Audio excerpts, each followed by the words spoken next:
पहले खबर की ओर बढ़ते हुए प्रधानमंत्री शेख हसीना के इस्तीफा देकर देश छोड़कर चले जाने के बाद बांग्लादेश में अराजकता फैल गई है। दंगाइयों ने बांग्लादेश के सतखीरा और कुमिला में कई लोगों को मार गिराया।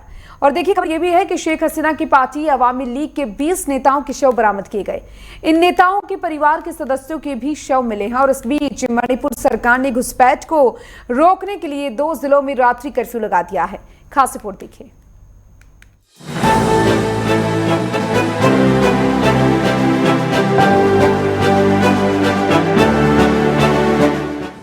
बांग्लादेश में आरक्षण को लेकर शुरू हुए बवाल ने प्रधानमंत्री शेख हसीना से उनकी कुर्सी छीन ली। भारी प्रदर्शन के बाद तख्ता पलट हो गया। प्रधानमंत्री शेख हसीना को भागकर भारत में शरण लेनी पड़ी। उनके बांग्लादेश छोड़ते ही पूरे देश में भारी बवाल देखा जा रहा है। बांग्लादेश में हिंदू मंदिरों पर हमले हो रहे हैं। तख्ता पलट के बाद बांग्लादेश के हालात और चिंताजनक हैं। पूरे देश में प्रदर्शनकारी व्यापक पैमाने पर हिंसा जारी है। इस बीच खबर मिल रही है कि शेख हसीना की पार्टी अवामी लीग के कई नेताओं के शव बरामद किए गए। इन नेताओं के परिवार के सदस्यों के भी शव मिले। पार्टी के कई नेताओं और कार्यकर्ताओं के घरों और व्यापारिक प्रतिष्ठानों में तोड़फोड़ और लूटपाट की जा रही है। बांग्लादेश में तख्तापलट के बाद भी हिंसा जारी। शेख हसीना की पार्टी की कई नेताओं के शव बरामद।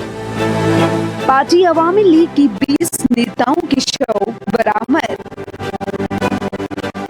इन नेताओं के परिवार के सदस्यों के भी मिले शव। कार्यकर्ताओं के घरों, व्यापारिक प्रतिष्ठानों में तोड़फोड़। सतखीरा में हुई हिंसा में 10 लोगों की मौत। कुमिला में 11 लोगों के मारे जाने की सूचना। बांग्लादेश के पूर्व काउंसलर मोहम्मद शाह आलम का घर फूंका। 3 मंजिला घर को दंगाइयों ने आग के हवाले कर दिया। 3 मंजिला घर में 6 लोगों की मौत।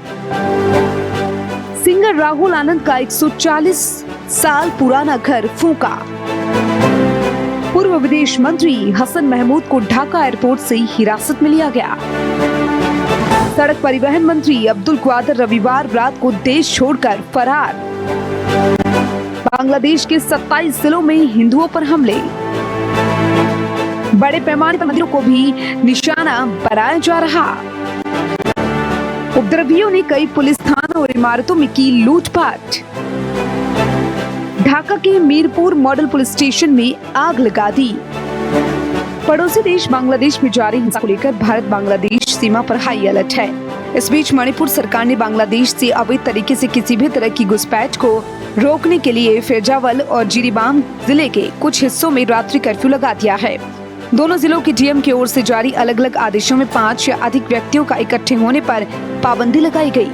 आदेश में कहा गया कि कर्फ्यू के दौरान किसी भी व्यक्ति को घरों से निकलना प्रतिबंध है।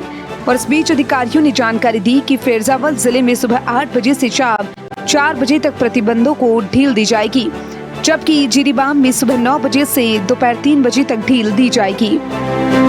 बांग्लादेश में मची उथल पुथल पर कई नेताओं ने दी अपनी प्रतिक्रिया। देखिए वहाँ की जो खबरें मिल रही हैं वो काफी चिंताजनक है, विशेषकर अल्पसंख्यक समाज पर जिस तरह का वहाँ पर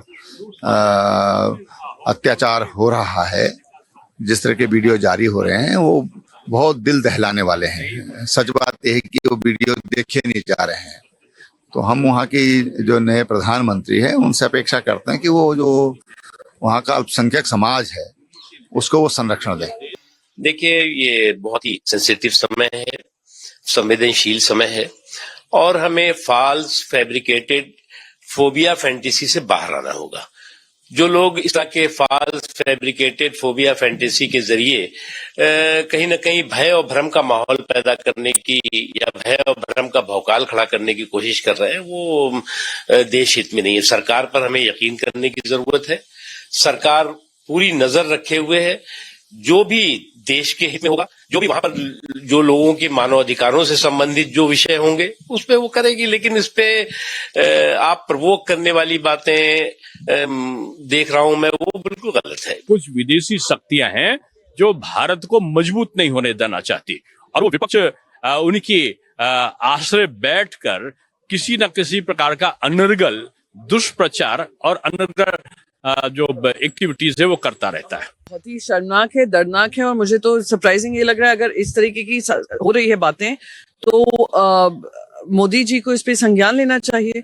हमारे जो एक्सटर्नल अफेयर्स मिनिस्टर हैं उनको बात करनी चाहिए। अभी एक नए प्रधानमंत्री घोषित किए हैं जो इंटरिम गवर्नमेंट है, उनसे ये बात इमीडिएटली चर्चा का विषय होना चाहिए कि जो माइनॉरिटीज हैं वहां पर उनको किसी तरीके से तकलीफ ना मिले और जल्द से जल्द इंडिया लाने की कोशिश की जाए। कुल मिलाकर बांग्लादेश के हालात अभी सुधरते नजर नहीं आ रहे। शेख हसीना के इस्तीफे देने के बाद बांग्लादेश सेना के प्रमुख जनरल वकारुज्जमान ने ऐलान किया कि हम अंतरिम सरकार का गठन करके देश चलाएंगे। Desk report, network 10।